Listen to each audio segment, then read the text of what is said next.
Welcome to Rathalos Watch. Today I am going to be updating you guys on the official monster roster of Monster Hunter Wilds. This is simply an updated breakdown of the monster roster video. Everything that you see here has been officially announced or shown in the latest or previous trailers and the game coverage. This video will provide an updated total count of all monsters, including both large and small. I am going to start with the new monsters first, then returners, and then the small ones. And at the very end I will talk about bonus monsters that are not part of the main initial launch roster, but rather officially announced title updates that will come post-launch. Also, I want to say thanks to Dear Gamer and Rurikon and some of the Japanese creators for giving me the permission to use some of their footage for some of the monsters in this video. If you're looking forward to Monster Hunter Wilds coverage or just Monster Hunter in general, make sure to subscribe with notifications turned on. And do not forget to join our Discord community. Link is in a pinned comment. Without further ado, let's begin. Number 1, Chatacabra. Chatacabra is the latest amphibian addition to Monster Hunter Wilds, making its home in the Windward Plains. Chronologically, it is the first monster you'll encounter in the game's story, setting the stage for early hunts. This monster utilizes its tongue as a weapon, striking at foes while also licking its own forelimbs to reinforce them with stone and other earthen materials, enhancing both its armor and strength. Design-wise, Chatacabra is arguably the most frog-like monster we've seen in the series, with Tetsukabra being the closest comparison. Unlike some monsters that may roam multiple regions, Chatacabra is exclusive to the Windward Plains, meaning you won't find it in areas like the Scarlet Forest, Oil Well Basin, or Ice Shard Cliffs. Based on my hunting experience, Chatacabra is a solid entry-level monster, offering a fun yet more than manageable challenge for new and returning hunters alike. Number 2, Quematrice. Quematrice was officially revealed during the State of Play in September, right before Tokyo Game Show 2024. This new brute wyvern stands out with its distinct giant rooster-like appearance. Quematrice takes a clear inspiration from the cockatrice of Greek mythology, blending mythical elements with its avian wyvern-like features. If you're interested in a deeper breakdown of its visual design, be sure to check out my visual design rating video by clicking on the card in the top right corner. In terms of behavior, Quematrice is native to the Windward Plains and primarily acts as a scavenger, feeding on carrion rather than actively hunting prey. It only engages in combat when provoked. Its unique ability lies in its tail, which it uses to stir up fire and ignite its surroundings, making it a formidable presence despite its passive nature. That said, Quematrice doesn't seem to be particularly strong when it comes to self-defense. In fact, it often falls victim to attacks from a group of tail-offs, which I'll discuss later in this video. We now know that Quematrice is exclusive to the Windward Plains, meaning it will not appear in any other regions. Based on what we've seen so far, it's safe to assume that Quematrice will be fought very early on in the game. Number 3, Lala Barina. Next up is Lala Barina, a new Temnoceran making her debut in Monster Hunter Wilds. She resides in the Scarlet Forest and stands out as an elegant arachnid-like monster that moves with the grace of a ballerina, hence the name Lala Barina. She also possesses the ability to paralyze both hunters and prey, adding a dangerous flair to her refined movements. One of her most striking traits is how she transforms into a rose when enraged, a unique and visually stunning ability. Her animations are unlike anything we've seen before. She moves with quick, sudden motions, perfectly capturing the behavior of a real spider. Capcom did an outstanding job in bringing authentic arachnid movements to life, making her a truly mesmerizing addition to the roster. It's highly unlikely that Lala Barina will appear in other locales, like the Windward Plains, Oil Well Basin, or Ice Shard Cliffs. As a spider-like creature, she depends on silk and webs, and the Windward Plains doesn't seem like a suitable environment for that. Meanwhile, Oil Well Basin is probably too hot for the climate that she finds comfortable, and the same goes for Ice Shard Cliffs, most likely too cold. As for when we'll encounter her, it's uncertain, but she will likely appear when players first arrive at the Scarlet Forest, judging by her introduction trailer from Gamescom. Number 4, Balahara. Balahara is the first brand new Leviathan introduced in Monster Hunter Wilds. As a sand dweller, it fills the niche of monsters like Cephadrome and Nibblesnarf, making it the latest addition to the desert-based Leviathans, but with the exception that it's way better. Visually, Balahara resembles a massive sandworm with clam-like features around its mouth and eyes. There's a clear inspiration from the Dune books and movies, which adds a unique and familiar touch to its design. It's safe to assume that Balahara will not be appearing in any other locales, as its entire biology seems built around swimming through sand. It's unlikely that it could burrow effectively in environments like the Scarlet Forest or Oil Well Basin. That said, there's always the possibility of an ice or fire subspecies of Balahara appearing in a future title update or the G-Rank expansion, but we will not know for sure until later. Believe it or not, I was not a fan of this monster when I first saw it, but after playing the beta back in November of last year, I actually had a lot of fun hunting it. Now I think it's a solid addition to the game. Not to mention, its armor looks sick as hell. For now, Balahara is expected to be one of the early game hunts in the Windward Plains. Number 6, Doshaguma. Doshaguma is a brand new fanged beast that takes advantage of the newly introduced herd mechanic. The largest of the group serves as the alpha leader, commanding the pack. However, the alpha can be easily lured out using a luring pod or even a large dung bomb. Visually, Doshaguma resembles a massive grizzly bear with lion-like mane and a mole rat-like face. It's probably the most grounded and realistic monster we've seen so far in Monster Hunter Wilds, making it one of the most believable designs in the game. While Doshaguma is native to the Windward Plains, we've learned that it is actually a nomadic creature that can be found roaming in different locales. For example, we've seen a non-alpha Doshaguma getting into a fight with Lala Barina in the Scarlet Forest. It seems that when Doshaguma appears in other regions, it travels solo, while full herd packs remain in the Windward Plains. The exact point in the game when we fight Doshaguma is still unclear. However, based on my experience with the Monster Hunter Wilds beta from last November, I'd assume it's encountered maybe after Balahara or something like that. If you watch the turf war between Balahara and Doshaguma, it's clear that Doshaguma comes out on top, literally snapping Balahara's jaw. Just by sheer brute strength, it seems to hold a higher position on the food chain. To be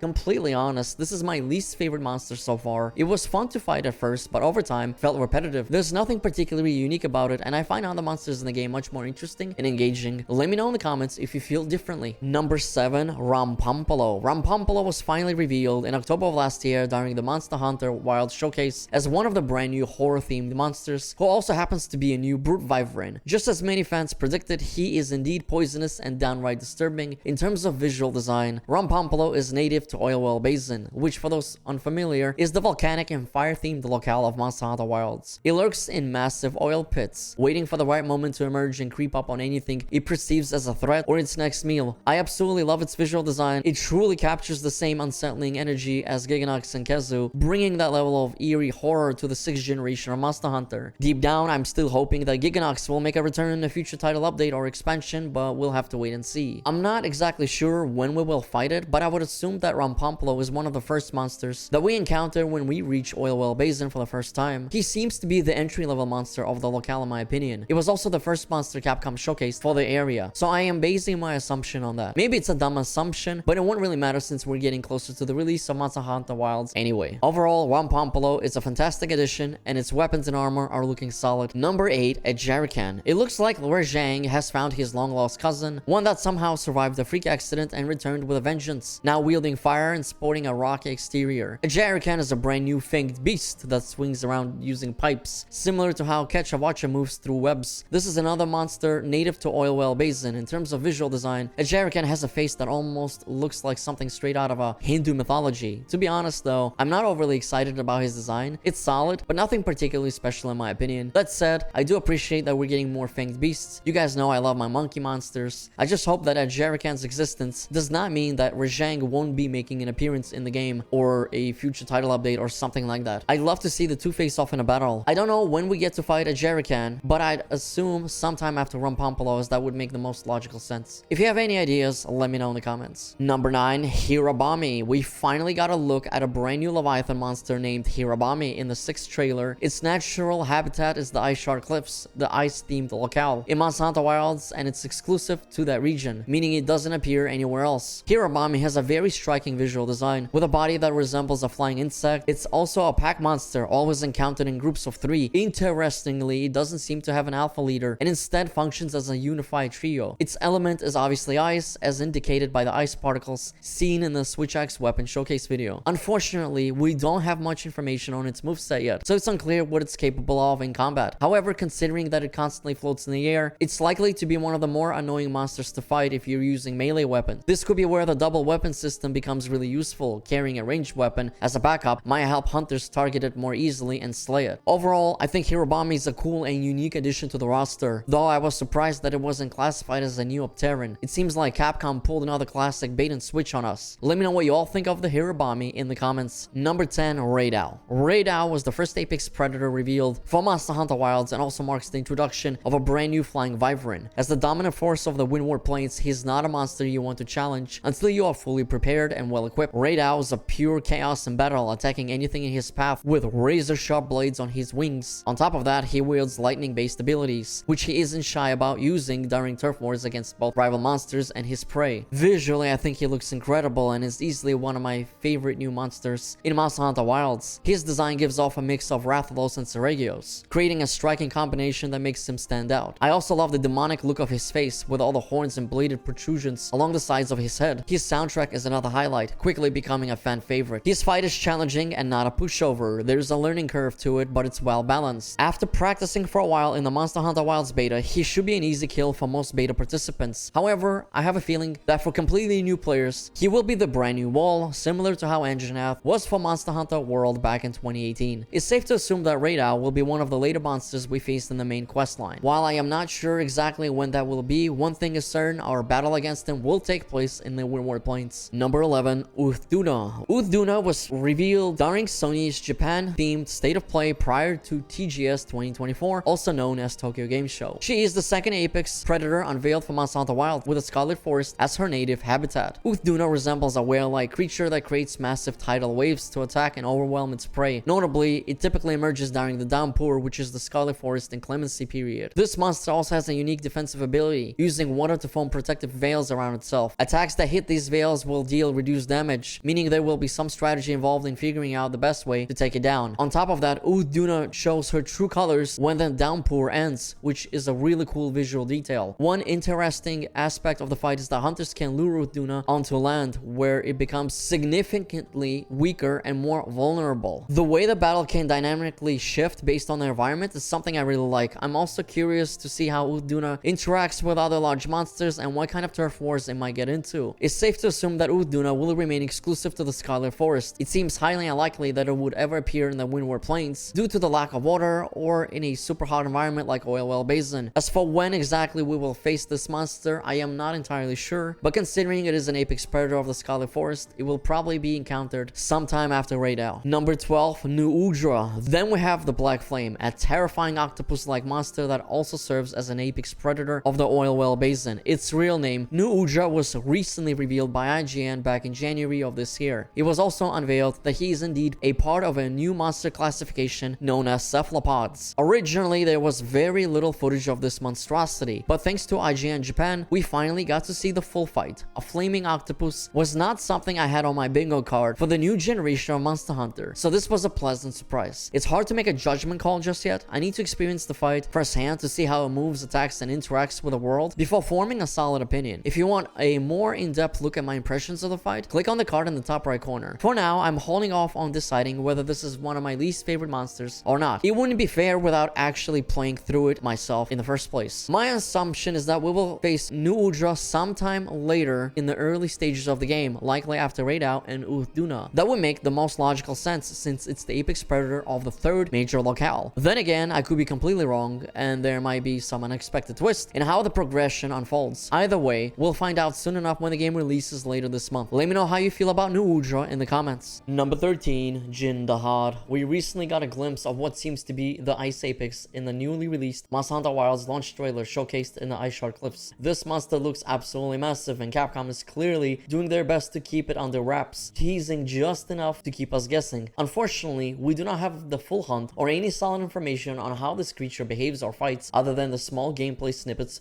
from the trailer. In the footage, we can see that it has a very long body and neck. The render showcases his full beauty, and I think this is an incredible looking monster, and he is confirmed to be Leviathan as well. I cannot wait to experience this fight personally. Let me know what your thoughts and theories are about Jin Dahaad, the Ice Apex, in the comments. Number 14, Arkveld. Arkveld is the flagship monster of Monster Hunter Wilds, and we finally got to experience the fight for ourselves last week during the second open beta test. I am not going to dive too deep into Arkveld here. I spent most of my time in the beta fighting him, trying to take in every detail. All I'll say for now is that I'm really happy with how he's shaping up. The fight is incredibly fun, and his moveset is both wild and creative. It's challenging but also fair, with plenty of openings to punish him if you play smart and know what you're doing. His visual design is absolutely stunning, and there's something about him that feels like he doesn't quite belong in the world he inhabits. It's as if he's out of place or artificial, but in a way that feels intentional by Capcom, adding to his mysterious and intimidating presence. The whole encounter feels epic, and the soundtrack is phenomenal phenomenal. It really enhances the experience and makes the fight memorable. I managed to take him down twice during the beta, once with a lance and once with a longsword. As of now, we still don't know exactly where Arkveld will reside, what his primary role is, or how he connects to the overall story, aside from the fact that he's responsible for destroying Nada's village as shown in the previous trailers. All of that will become clearer when we get to play the full game later this month. Overall, I think Arkveld is fantastic and serves as an incredible flagship monster. My assumption is that he's an invader, moving across multiple locales based on how he's portrayed, but I could be completely wrong.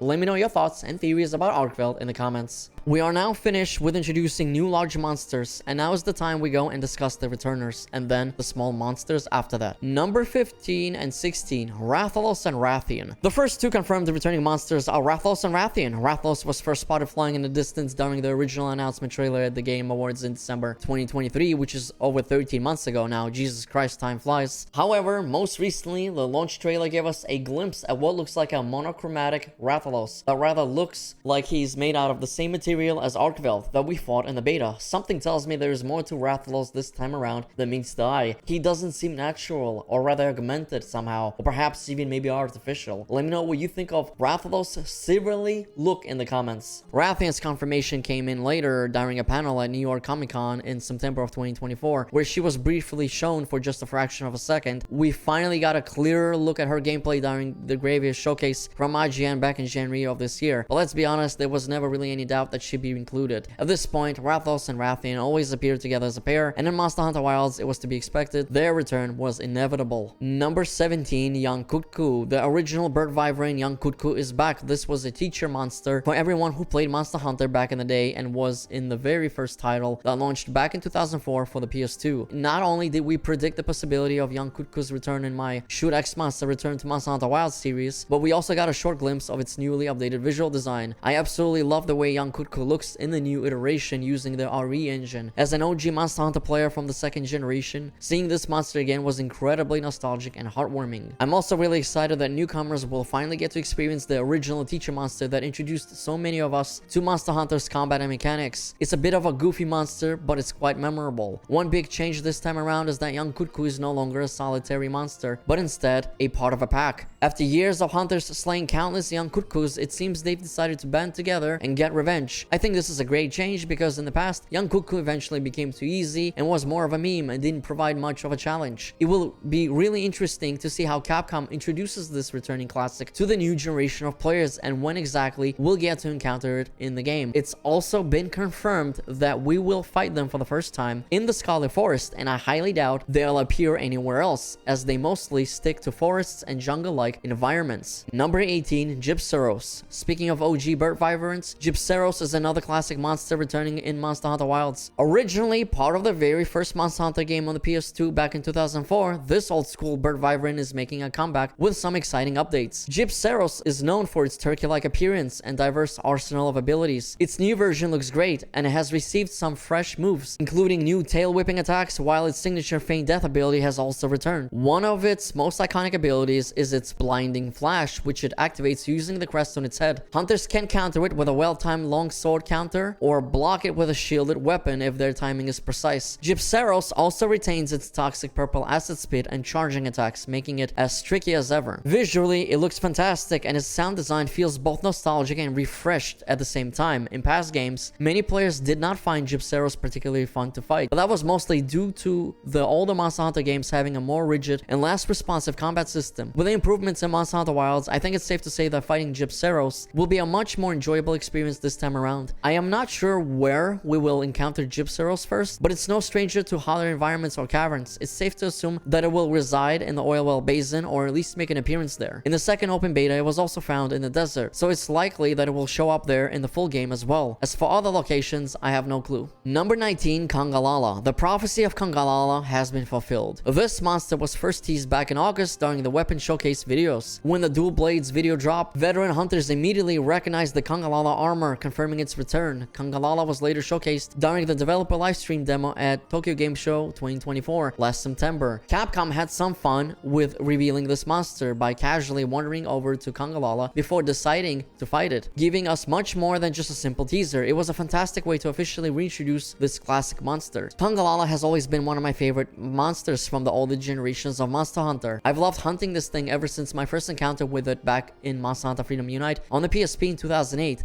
Time really flies. Visually, I think Capcom absolutely nailed it. The graphical updates and overall design improvements exceeded my expectations. If you want a deeper breakdown of its new look, be sure to check out my rating the visual design of Congalala video by clicking on the card in the top right corner. As for its habitat, it's safe to say that Congalala will not appear in the Weirwood Plains. It has never been found in the desert environment in previous titles and has always stuck to forest and jungle-like regions. So I fully expect it to be exclusive to the Scarlet Forest. I highly doubt you'll find it in Oil Well Basin or Ice Shard Cliffs. Number 20, Nerscylla. Welcome back, Nerscylla. This fan favorite monster is back and I couldn't be more excited to see her again. Nerscylla is an incredible looking arachnid and a fun fight. If you played Monster Hunter 4, you already know how she operates. What makes her return even more exciting is that newer Monster Hunter fans will finally get to experience all the hype surrounding her. As a Temnoceran, Nerscylla has a range of deadly abilities. She can put hunters to sleep using the stinger on her tail and poison them through various attacks and tactics. As an arachnid, she also has the ability to trap hunters in her silk and pull them toward her using a thin strand of a web. Capcom has made history with Monster Hunter Wilds by including two different Temnocerans in a single game for the first time ever. Previously, there was only one Temnoceran per game, usually accompanied by a subspecies. Now we have two unique Temnoceran monsters, making this a huge milestone for the series. For all the lore enthusiasts out there, we finally get to witness Nerscylla webbing up Gypceros in a turf war. For those who don't know, Nerscylla wears Gypceros' hide as part of its survival strategy, meaning Gypceros is her primary prey. Seeing their in-game interactions is going to be incredible. Nerscylla will primarily reside in Ice Shard Cliffs, and while it seems likely that she may also travel to Oil Well Basin, that has yet to be confirmed. We'll have to wait and see. Let me know how you all feel about Nerscylla's return in the comments. Number 21, Gore Magala. One of the most iconic flagships in Monster Hunter history, Gore Magala is making a big return. For those of you who played Monster Hunter 4, I'm sure you are absolutely losing it right now. Gore Magala played a major role in the storyline of Monster Hunter 4, and I suspect that will be the same case in Monster Hunter Wilds as well. Not only does he have some really fascinating lore, but he's also visually striking and downright intimidating, exactly what a monster should be. I can't wait to see him in action on my screen in glorious 4K resolution with next-gen visuals. It's going to be an absolute visual treat. Another standout feature of Gore Magala is the frenzy mechanic, where monsters infected with the frenzy virus become wildly aggressive. In Monster Hunter 4, there was even a quest where Congalala got frenzied, making it faster, deadlier, and much more aggressive than usual. To put it into perspective, the frenzy virus in Monster Hunter 4 is kind of like the rage virus from the horror film 28 Days Later, where infected humans became extremely aggressive and violent, and super fast. The frenzy virus does the same thing, but for monsters. The inclusion of Gore Magala suggests that some form of the frenzy mechanic will likely make a return, and I'm really excited to experience that again. Monster Hunter 4 fans, we've been blessed. Rejoice. Let me know your thoughts on Gore Magala's return in the comments. Number 22, Gravios. Capcom has decided to bring back another OG monster from the very first Monster Hunter game on the PS2 in 2004, Gravios. Gravios is a flying wyvern and is the adult form of Seregios. New players might be wondering if that means Seregios is also in Monster Hunter Wilds, but as far as we know, there's no sign of him. Funny enough, Gravios did not appear in Monster Hunter Rise or Sunbreak either, making this an interesting swap. Regardless, we got our first real gameplay look at Gravios from the IGN first preview back in January, and oh boy does he look spicy. Personally, I wasn't a huge fan of Gravios in the older games. He always felt a bit annoying to fight, and some of his mechanics came off as gimmicky. It didn't help that the older titles had strange hitboxes and a more janky combat system, which made dealing with him even more frustrating. However, based on the Monster Hunter Wilds footage from IGN, he looks much more fun to fight, with a smoother overall pacing to the battle. Since Gravios is basically a walking fortress of stone, the best strategy is still to focus on breaking his chest. Once the rocks fall off, it exposes his main weak spot, allowing you to get underneath him and deal massive damage. Of course, for ranged weapon users, he's always been a much easier target to deal with. I can't wait to try him out for myself and see how the fight feels in action. From what I've seen, the general strategy seems to be the same,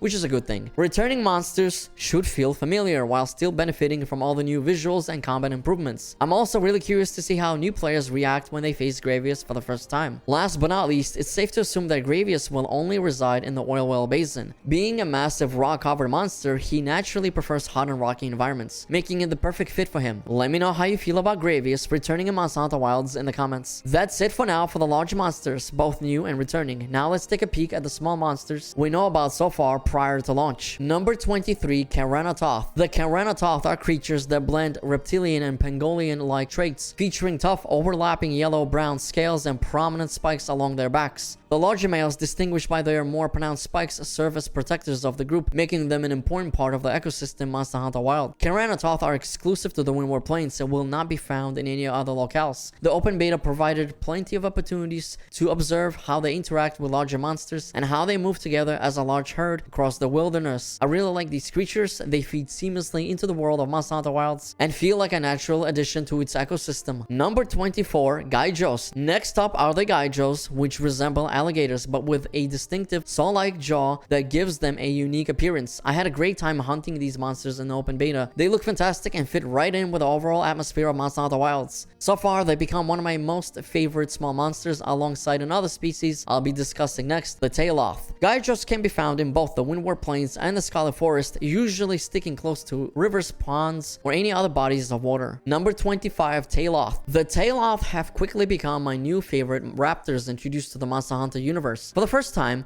we get to witness a pack of predatory creatures actively attacking a much larger monster, behaving similarly to a group of hungry hyenas. In past games, raptors like Velociprey would surround and harass larger creatures, but they never had an actual system where they would physically latch onto them and start biting. The Tailloth bring a whole new level of immersion to the Monster Hunter franchise, and I hope to see more creatures and AI systems like this in future titles. My only disappointment is that they do not have a true pack leader, like a Tailloth. That would have been a great throwback to past titles where every raptor pack had an alpha leader, such as the Great Jaggy, Velocidrome, Geodrome, Iodrome, and so on. It would have added that extra nostalgic touch. Here's some close-up, high-quality footage of these new scissor-faced raptors. I absolutely love their design. An outstanding addition to the raptor family, in my opinion. Tailloth are exclusive to the Windward Plains and will not be appearing in any other locales. Number 26, Dalthodon. Dalthodon are the new herbivores, ram-like creatures that can be found in both the Windward Plains and the Scarlet Forest, but not in any other known locales. However, in the Oilwell Basin trailer, we see Dalthodon being used as pack animals that can be tamed right from the start. This suggests that hunters might be able to use them as caravans, potentially traveling between regions. At first, I thought it was a new monster, but then I realized it was just a luggage strapped onto a Dalthodon's back. You can tell it's a Dalthodon by looking at its distinct crown. I've always loved goat and ram-like creatures, and these fit that aesthetic perfectly. One unique aspect of the Dalthodon is that they travel alongside juvenile Dalthodon, which is something we haven't seen with any other small monsters in Monster Hunter Wilds so far. One unusual detail is that we don't actually know whether the adult Dalthodon are male or female. And meanwhile, the Ceratops are the only small monster confirmed to have both male and female genders with very specific and unique visual differences. Every other creature we've seen so far seems to stand alone without a clear distinction. Number 27, Balahara. Balahara are the new small Neopterans exclusive to the Windward Plains, and they look downright creepy. Unfortunately, they don't have a larger leader, which feels like a missed opportunity on Capcom's part. Having a bigger, more dominant version of these creatures would have been a great addition. That being said, I really like their visual design, and they always travel in large packs. Unlike the Tailloth, they don't seem to attack larger monsters, but they have no problem jumping on hunters and overwhelming them in unsettling ways. Their grab attack is especially disturbing and feels like something straight out of the Aliens horror film series. I'm not sure if that was the direct inspiration for their grapple move, but it's definitely uncomfortable to watch. Another interesting detail is that when you hit them, they bleed green, confirming that they are indeed classified as Neopterans. Number 28, Aptonoth. The classic Monster Hunter tutorial cooking monster makes its return to Monster Hunter Wilds, and that is none other than Aptonoth. These were quite literally the first creatures that you ever got to kill in the Monster Hunter franchise. If you started playing back in 2004, you already know. If not, well, now you do. Surprisingly, they were absent from Monster Hunter Rise, which felt like a strange omission. But then again, Rise had its fair share of odd choices, like including Seregios without Gravios, or introducing a baby Chatacabra without an adult version to hunt. At this point, it feels like Capcom enjoys trolling their fans. Aptonoth can be found in the village within the Windward Plains. However, they don't seem to roam freely in the wild, meaning you cannot hunt them for meat like you could in previous games. Instead, you'll have to rely on creatures like Dalthodon and Ceratops for that. I was hoping they would play a bigger role, other than just being a nostalgic background element in the village with no real gameplay interaction. Number 29, Baunos. Baunos is one of the new winged drakes exclusive to the Windward Plains. Players first encounter them during the opening mission, Desert Trotters, where the game introduces the mechanic of using the hook slinger to rip out their throats and obtain sonic bombs. These bombs are later used to force Balahara out of the sand. Since Baunos are typically seen from a distance, it's hard to fully judge their visual design. They aren't monsters you can technically hunt in the traditional sense, and instead serve more as a resource for gathering items rather than a combat encounter. Number 30, Murnos, a winged drake that was originally introduced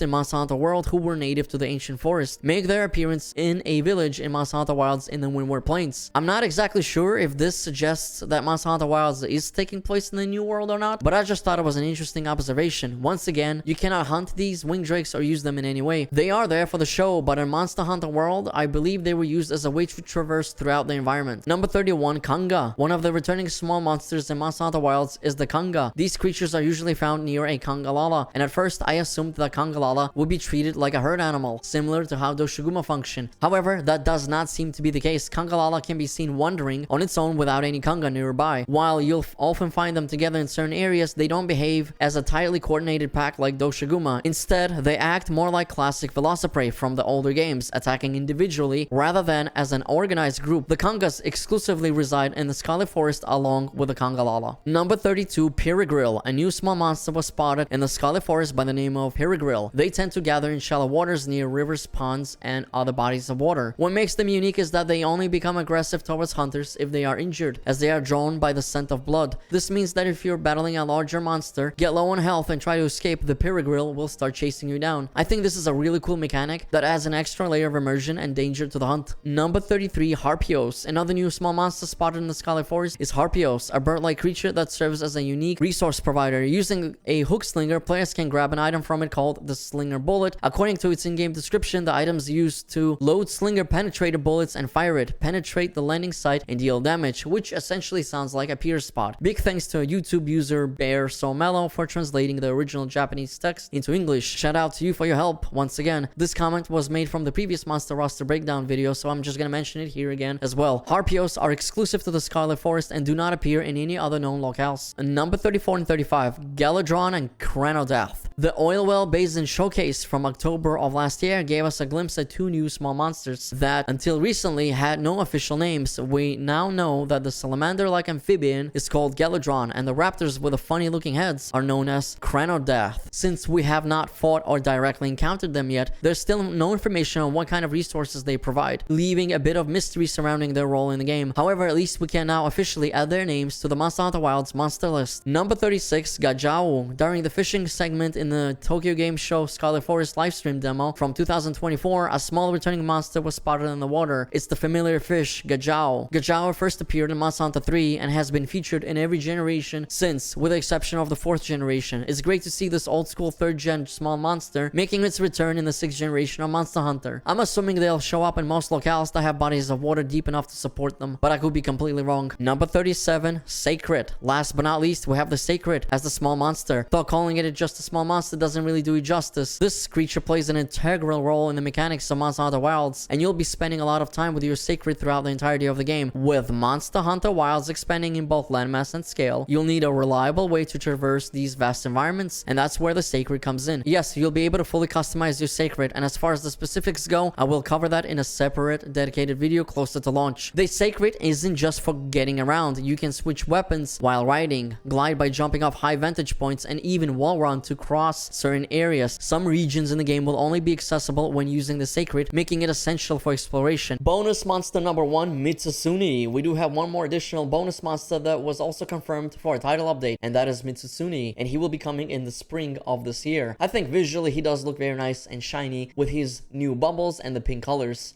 as he always had. He is the first confirmed monster of the Fated 4, which normally includes him, Glavenus, Gammoth, and Astalos. Personally though, I think he's a bit of a bummer for a first title update slot. He already had his share in Monster Hunter Rise for 1, and honestly he just doesn't really appeal to me that much. He is not a bad monster, but for a first title update that is kind of supposed to be post-game, I think it's quite an odd choice if you ask me. To each his own, I guess. I was hoping for someone better, or somebody who has not been around for a long time now, like Gammoth herself, or even Curious Pako, or Giganox. There are so many better choices, but instead, they pick Mizutsune. But we shall see what the future title updates bring. I'm not counting him as part of the initial monster roster, simply because he is coming post-launch and will not be part of the base game experience, so I've made a separate dedicated category for bonus monsters. As time passes and we finally get the last title update, I will then do a refresh of the monster roster for Monster Hunter Wilds, and everyone will be put into a single list. But right now, I'm separating the title updates as bonuses, because that's what they are for the time being. That is it for the current up-to-date official monster roster. To recap real quick, we currently have 14 brand new large monsters, 8 returning large monsters, including the oddball Rathalos, who I will probably separate into a different category later down the line, because I still believe the regular Rathalos does also exist, but that's a personal prediction, which would make that 9.